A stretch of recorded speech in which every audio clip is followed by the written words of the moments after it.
Quando Simão viu que o Espírito Santo era concedido pela imposição das mãos dos apóstolos, ofereceu-lhes dinheiro, dizendo: dai-me também este poder, para que aquele sobre quem eu impuser as mãos receba o Espírito Santo.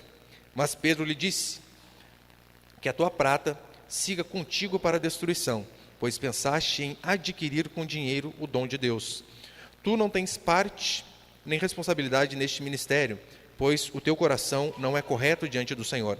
Portanto, arrepende-te dessa maldade e roga ao Senhor na esperança de que seja perdoado o propósito do teu coração, pois vejo que está cheio de amargura e laços de maldade. Respondendo Simão, disse: rogai por mim ao Senhor, para que não me aconteça nada do que me disseste. Assim, depois de afirmar e anunciar as palavras do Senhor, voltando para Jerusalém, evangelizavam muitos povoados dos samaritanos. Até aí, olha para cá, por favor. Os irmãos se lembram qual é o contexto aqui, né? Simão, o mágico, ele vê Filipe pregando, ele depois vê os apóstolos voltando, impondo a mão sobre as pessoas e aquelas pessoas recebendo o Espírito Santo. Então ele, como praticava artes mágicas, achou alguém que era mais poderoso que ele. E então ele vai e tenta comprar aquele poder, achando que o Espírito Santo de fato estava à venda. E nós vemos que a resposta de Pedro aqui é um tanto quanto dura, né? Eu quero passar alguns princípios aqui esta noite sobre isso. O primeiro é o seguinte: não se compra o que é de graça. O dinheiro oferecido a Pedro foi uma tentativa de adquirir algo que não tem preço. Óbvio que não tem preço. A graça do Senhor, o dom do Espírito Santo é algo que não tem preço. Como disse Lutero, a graça não é uma mercadoria a ser vendida, mas ela é apenas um tesouro para ser recebido. Nós não barganhamos, nós não compramos, não fazemos negociação. Lembre o contexto. Simão, ele era de fato adepto do espetáculo no culto. O que ele fazia eram as suas artes mágicas ali que impressionavam as pessoas. E no capítulo 8 anteriormente vai dizer que homens, mulheres, adultos, jovens, todos viam Simão fazendo essas coisas e ficavam impressionados.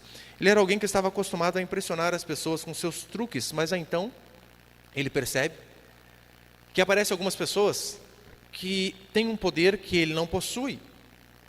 Ele percebe que as suas artes mágicas, que renderam a ele muita fama e dinheiro, os seus trambiques, o seu misticismo, ele percebe que aquilo que ele fazia, ainda que conseguisse atrair as pessoas, o olhar dos homens, não havia salvação, muito menos transformação de vida, de caráter. Então ele começa a ficar abismado. Simão, até a chegada de Filipe e dos apóstolos, ele era conhecido como o grande poder.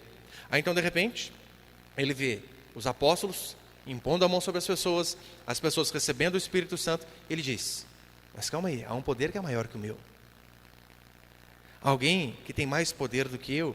E como ele percebeu isso? Na pregação passada eu expliquei. Não diz a Escritura que quando essas pessoas receberam a oração e a posição de mão dos apóstolos, que elas falaram em línguas, como aconteceu lá em Atos capítulo 2, não diz. Mas é de se presumir que de fato isso tenha acontecido, porque diz a Escritura que mesmo o Espírito Santo não tendo descido sobre ele, Simão, ele viu nas pessoas o Espírito Santo. E como que ele viu? Provavelmente porque aquilo que aconteceu em Atos 2, aconteceu ali também, sinais, línguas, maravilhas, então ele viu. E a primeira percepção errada que ele tem aqui foi achar que o poder do Espírito Santo está no controle do ser humano, está no poder do homem em manipular. Ou seja, impõe a mão sobre mim, para que eu receba esse dom, para que quando eu colocar a mão sobre as pessoas, elas também possam receber. Ou seja, vocês dominam a situação, e eu quero também fazer a mesma coisa. Vocês dão a quem vocês querem, e eu quero isso, e por isso ele vai e oferece dinheiro. Gente, veja aqui, ele não disse assim: olha, eu tenho tantos mil, vocês podem me vender? Não, ele diz: quanto é? Qual é o preço? Não importa o preço, eu pago. Provavelmente ele tem enriquecido muito por conta de suas barganhas, de seu misticismo. E veja que hoje não mudou muita coisa. Há pessoas que de fato continuam achando que elas têm um controle sobre Deus, que elas têm um controle sobre o Espírito Santo. Não é isso que nós vemos quando são marcadas reuniões do batismo com o Espírito Santo? Tipo assim: Senhor, eu marquei domingo, 7h30 da noite. Ai de ti, se não comparecer, porque eu avisei todo mundo. Então o senhor é obrigado a comparecer. Dissemos que seria uma noite de cura, de libertação, então o senhor, por favor, compareça. Veja, queridos, pelo amor de Deus, né? Eu não estou dizendo que é errado clamar a Deus por essas coisas. O que é errado é você agendar um horário e achar que Deus é obrigado a cumprir a sua agenda, aquilo que você determinou. Já viu essas reuniões, né, onde as pessoas, de fato, determinam aquilo que o Espírito Santo deve fazer, né? Eu determino sobre a sua vida, eu decreto. Gente, eu rio de gargalhada por dentro quando eu determino. Eu sempre penso assim: você não consegue nem determinar que um cachorro mie. Agora você quer determinar o que Deus faz? Onde Deus vai agir?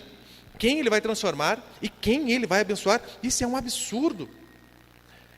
Tire da sua mente, portanto, essa ideia de barganha, de que os dons de Deus, o Espírito Santo, a graça do Senhor, a bênção do Senhor, ela vem sobre nossas vidas com base em alguma troca. Simão estava trocando por dinheiro. Mas quantos de nós, por vezes, de forma até inconsciente, não oferecemos dinheiro para Deus, óbvio, mas lembramos o nosso histórico, as nossas boas obras? Senhor, eu poderia estar matando, roubando, prostituindo, mas 1º de maio, feriado, um monte de gente viajando, e eu aqui, na casa do Senhor. Ó Deus, quem dera os outros membros dessa igreja fossem como eu. E nós, por vezes, achamos que apresentar para o Senhor o nosso histórico, as nossas boas obras, é o suficiente para convencer Deus de que Ele deve fazer algo a meu e ao seu respeito. Eu estou falando para você que, por vezes, inconscientemente nós fazemos isso, porque nós vemos exemplos na Escritura, de que de fato isso acontecia. Lembra? Aqui em Atos mesmo, vai dizer que uma vez morre uma mulher chamada Dorcas, e ela era uma irmã muito ativa na igreja, fazia grandes coisas, e falece. Ora, é o destino de todo ser humano. Aí então as pessoas ali ficam indignadas. Vão atrás de Pedro, atrás dos apóstolos, e dizem: olha aqui, Pedro, olha as toalhinhas que ela fazia, olha os seus bordados, como essa irmã era prestativa na igreja, onde já se viu morrer. Eles estão indiretamente dizendo a mesma coisa: Senhor, tanta pessoa para te levar, e o Senhor leva uma irmã que é extremamente útil aqui, mostrando as boas obras dela. E é claro, naquele contexto ali, de fato, houve um milagre, né? Pedro orou e ela ressuscitou. Mas eu e você não devemos tentar barganhar com Deus. Sabe por quê? Você não tem nada que interesse a Deus. O que você tem para trocar? Você já pensou para parar? Você já pensou nisso? Olha, o que eu posso oferecer para Deus em troca de algo? Dinheiro, não adianta. Ele é o dono de toda a prata, todo o ouro. Um talento, uma habilidade, Ele te deu. Senhor, eu te ofereço a minha vida, mas é dele. É o famoso presente de mim para mim mesmo. Muitas esposas, por vezes, fazem isso, né? Dão um presente de mim para mim mesmo. Elas dão: comprei para você um presente. Esse é um dos únicos presentes que eu falo para minha esposa: economize, porque eu sei, vai sair do meu dinheiro. Mas tentar barganhar com Deus é, de fato, fazer isso. É você tentar dar para Deus algo que já é dele. Então, não tente barganhas com Deus. Segundo, nós vemos a resposta de Pedro. Acompanhe comigo o versículo 20, por favor. Lembrando, Simão o questionou a respeito de vender aquele dom. Quanto custa? Eu quero. Versículo 20. Diz assim, Atos 8:20. Mas Pedro lhe disse: que a tua prata siga contigo para a destruição, pois pensaste em adquirir com dinheiro o dom de Deus. A versão Almeida Revista Atualizada é um pouquinho melhor. Pedro, porém, lhe respondeu: o teu dinheiro seja contigo para a perdição, pois julgaste adquirir por meio dele o dom de Deus. Melhor do que essa versão, só a Nova Tradução na linguagem de hoje, que diz assim: que Deus mande você e o seu dinheiro para o inferno. Duro, né? Pedro provavelmente teria muita dificuldade em ser pastor das igrejas modernas. Como pode ser um homem tão insensível desse jeito? Pedro, não fala assim que o povo vai embora. Volta para cá, povo. Pedro estava de cabeça quente. Pedro é explosivo, gente. De vez em quando cai na carne ainda. Na pior das hipóteses, talvez alguns diriam para ele: Pedro, não manda a pessoa e o dinheiro para o inferno, manda só a pessoa pelo menos, né? O dinheiro ainda é útil aqui na igreja. Agora imagina se os pastores atuais começassem a agir como Pedro e mandasse para o inferno cada pessoa que contribuísse com a motivação escusa. Cada pessoa que viesse trazer o seu dízimo e a sua oferta com motivações erradas, não com o objetivo de ser obediente e contribuir para que o reino avance, mas simplesmente para receber algo em troca. É possível? Óbvio que é possível. Temos que vigiar o nosso coração em relação a isso. Eu sei que alguns casos são bem extremos, mas uma vez uma moça me dizia, ela disse assim: pastor, eu estou pensando em processar tal igreja. Eu disse: por quê? Ora, porque o pastor lá prometeu que se eu contribuísse com tanto, ofertasse tanto, em 3 meses eu ia receber não sei quantas vezes mais. Não sei se era 3 ou 5. E eu disse: o que aconteceu? Não, eu não recebi. Já deu o tempo. Eu falei: olha, eu não sei quem é pior, né? Se é o pastor ou se é você. Na verdade, vocês são farinha do mesmo saco. Se merecem. Um está preocupado apenas, não em cuidar das ovelhas, mas em tosquear a ovelha. Se possível, chupar até o osso. E a ovelha não está preocupada com o reino. Está preocupado apenas em investimentos. Porque, convenhamos, nada tão rentável como uma promessa dessa. Então, essas pessoas se merecem. Lembre-se, contribuição, dízimo e oferta não é bolsa de valores.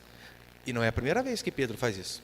Que Pedro pega a questão de dinheiro e de pessoas contribuindo por motivos errados e manda de fato para o inferno. Porque teve uma vez que ele mandou e foi mesmo. Lembra Ananias e Safira? Que eles vendem o terreno e oferecem apenas uma parte, porque eles queriam parecer generosos, haja vista que as pessoas estavam doando todas as suas propriedades e trazendo aos pés dos apóstolos. Ananias e Safira vai e combina: vamos vender o terreninho aqui por 100 mil, vamos levar 50 para a igreja, pastor Pedro fica feliz, a gente fica bem na fita ali e está todo mundo certo. Eles trazem oferta. Pedro diz para Ananias: mentiste para o Espírito Santo. O homem cai duro no meio do culto. Meu irmão, imagina isso na igreja, hein? Imagina o seguinte: Israel traz o dízimo aqui, ele põe aqui, cai na caixinha. Bah! Morreu. Eu acho que vocês dariam o dízimo até da época que vocês eram ímpios. Senhor, ou está atrasado aqui, senhor. Você dava de 90%, ficava com 10%, né? Aí depois chega a mulher: você vendeu por tanto? Ela: sim. Está vendo aqueles homens à porta? Eles levaram seu marido, vão levar a ti também. E a mulher cai e morre no meio do culto. Veja, Pedro, ele não tinha problema nenhum com dinheiro. Ele tinha problema com as pessoas que lidavam com dinheiro com uma motivação totalmente errada. E lembrando, este Simão aqui, quando ele vai, Simão o mágico, quando ele confronta Pedro a respeito disso, talvez uma das motivações dele, talvez o pensamento dele fosse o seguinte: olha, quem que não gosta de dinheiro? Ofereça o dinheiro para Pedro e está tudo certo. Que hoje em dia você sabe, há muitos pastores que eles têm preço e não valor. Tem preço no sentido de serem compráveis. Basta se ter dinheiro, que se tem o cargo que se quiser. Hoje, infelizmente, muitas igrejas giram em torno de dinheiro. Um irmão aqui dizia para mim que, da igreja que ele veio, o pastor por vezes comemorava: nosso culto hoje foi uma bênção. Você pensa: olha, as pessoas se arrependeram dos seus pecados, choraram, se converteram, houve transformação, houve salvação. Não, nossa arrecadação foi fantástica. Cultos abençoados são medidos na quantidade que se arrecada. E um dos sinais, de fato, de que uma igreja que ela não faz barganha pela arrecadação é que ela se mantém firme em seus propósitos, naquilo que ela acredita. Porque você acha que pastores não são tentados? Eu digo pastores honestos, óbvio. Somos tentados, claro. Olha, o fulano aqui, o dízimo dele, gente, fortaleceu o caixa da igreja de uma forma absurda.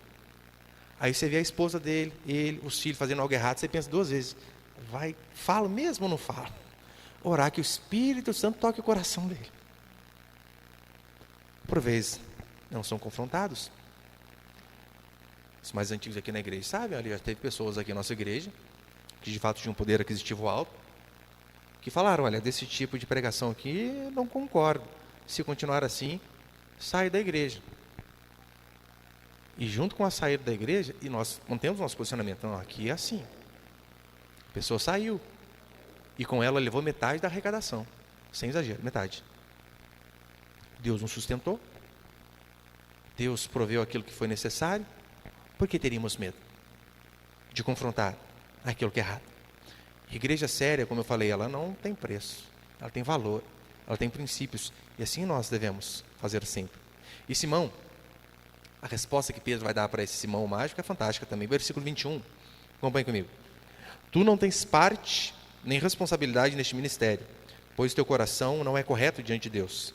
Portanto, arrepende-te dessa maldade e roga ao Senhor na esperança de que seja perdoado o propósito do teu coração. Que coisa! Uma das interpretações aqui é que quando Simão, o mágico, oferece dinheiro a Pedro, ele queria, na verdade, nem tanto comprar a Deus, mas era ter um cargo na igreja. Tanto é que esta prática, de se dar dinheiro em troca de cargo, foi conhecido na Idade Média como simonia, por conta de Simão. Porque antigamente, de fato, se fazia isso. Se comprava o cargo de bispo, diácono, arcebispo, pastor. E hoje em dia, você sabe, não é muito diferente. Não é muito diferente. Às vezes a pessoa, ela vem, a liderança não está preocupada com o caráter, mas calma aí, nossa, você contribui com tanto? Você não quer ser nosso obreiro? Um jeito de amarrar a pessoa. Com Pedro as coisas não funcionavam assim, não. Ele dizia, não importa quem você é, quanto você ganha e quanto seja a sua contribuição. O que é certo, é certo. Que Deus possa nos dar a graça de ser assim também. E terceiro e último para encerrar. Terceiro princípio, o falso arrependimento. Acompanhe comigo o versículo 22 e 23, por favor. Portanto, arrepende-te dessa sua maldade, roga ao Senhor na esperança de que seja perdoado o propósito do teu coração. Pois vejo que estás cheio de amargura e em laços de maldade. Provavelmente a intenção deste homem aqui, ao tentar comprar aquele dom, sabe qual era? Ele queria voltar à posição e ao status de supremacia em Samaria. Porque, ora, ele era conhecido como grande poder. De repente aparece Filipe pregando, as pessoas creem nele, se arrependem dos seus pecados, se convertem, aparecem os apóstolos, impõem as mãos sobre as pessoas, elas recebem o Espírito Santo, são transformadas, e ele acaba perdendo o holofote, perdendo o lugar. E ele então fica desesperado para quê? Para conseguir de novo aquilo ali. É por isso que Pedro diz, seu coração está cheio de inveja.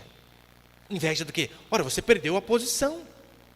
As pessoas perceberam que o poder que vinha de você não era poder coisa nenhuma.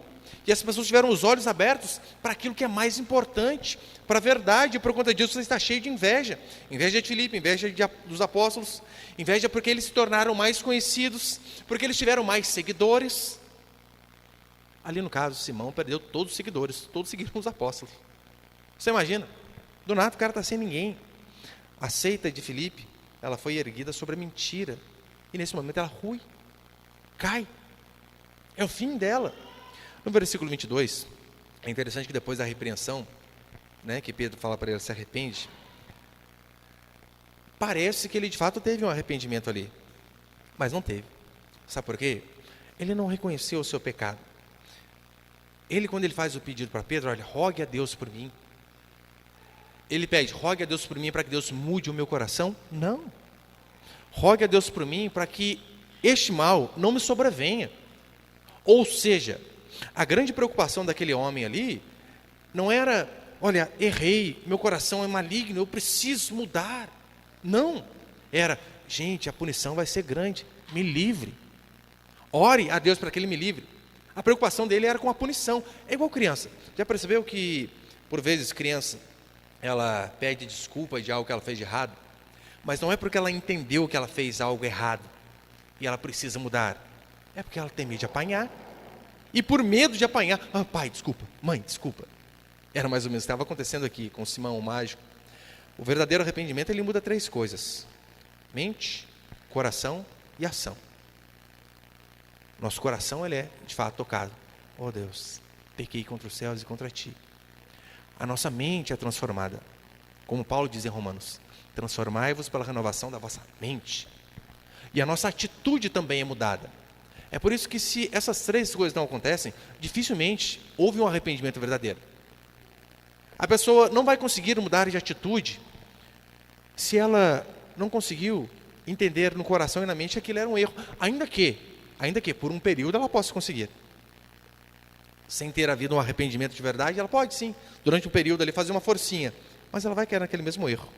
Simão, como diz nos versículos anteriores, Simão creu. Eu expliquei para os irmãos na pregação passada que a melhor tradução talvez seria: Simão aderiu à fé. Vendo a pregação de Filipe, ele aderiu à fé, mas ele continuava um mago embusteiro que queria vencer os seus adversários e continuar enganando as pessoas. Preocupação com o coração invejoso, amargurado? Não. Preocupação apenas em não ser punido por Deus. Por isso ele diz: rogue a Deus para que nada disso me aconteça.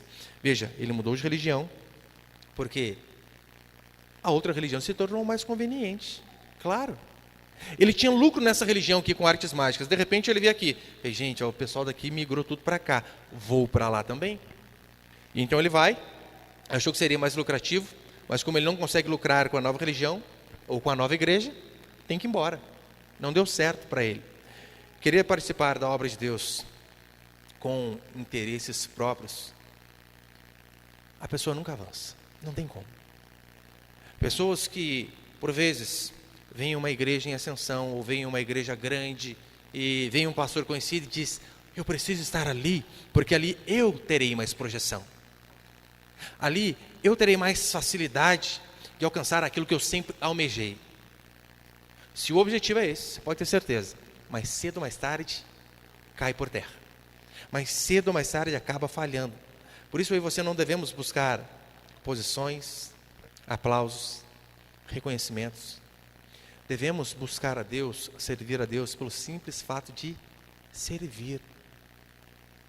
Independente ou não de recompensa, de aplauso, é necessário que eu e você venhamos a nos perguntar: o que é necessário fazer para a obra de Deus na comunidade a qual eu sirvo, a qual congrego? E o que é necessário? Assim eu farei.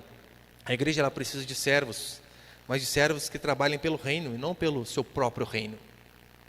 Se nós tivermos esse intuito no coração de: ó Deus, eu quero ser instrumento para que o teu reino avance, a possibilidade talvez de Deus nos honrar, nos abençoar, nos colocar em alguma posição de destaque seja maior. Por quê? Porque o objetivo não era esse. O objetivo é contribuir para o reino. Historicamente, isso aqui não é Bíblia, né? Mas historicamente, ali os escritores primitivos, eles dizem que Simão ele se tornou um heresiarca. O que seria um heresiarca? Fundador de uma seita.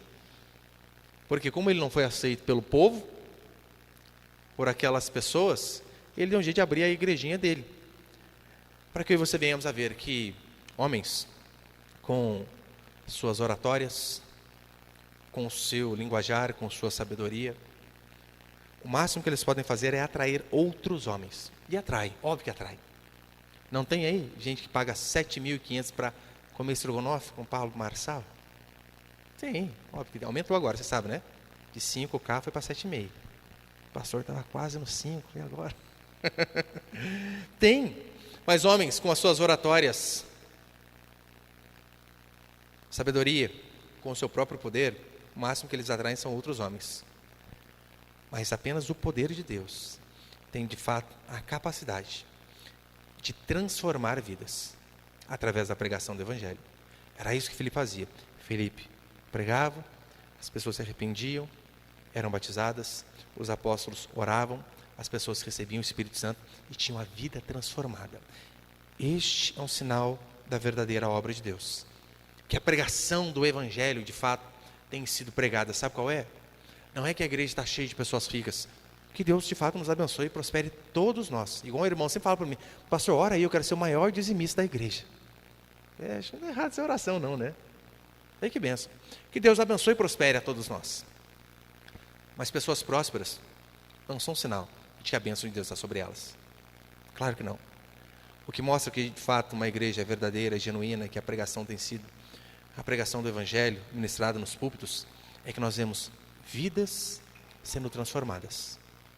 É que nós vemos pessoas que chegaram viciadas, amarguradas, tristes, rancorosas, ansiosas, sendo transformadas. É vendo adúlteros se arrependendo, é vendo idólatras se convertendo, é vendo maridos tratando melhor suas esposas, esposas sendo submissas aos seus maridos, filhos sendo submissos aos pais, pais tratando filhos com cordialidade, com mansidão. O verdadeiro sinal de que, de fato, nós temos pregado a palavra de Deus é esse. Portanto, não se iludam com a quantidade de pessoas, de milagres, ou com a oratória de muitos. Isso não quer dizer nada.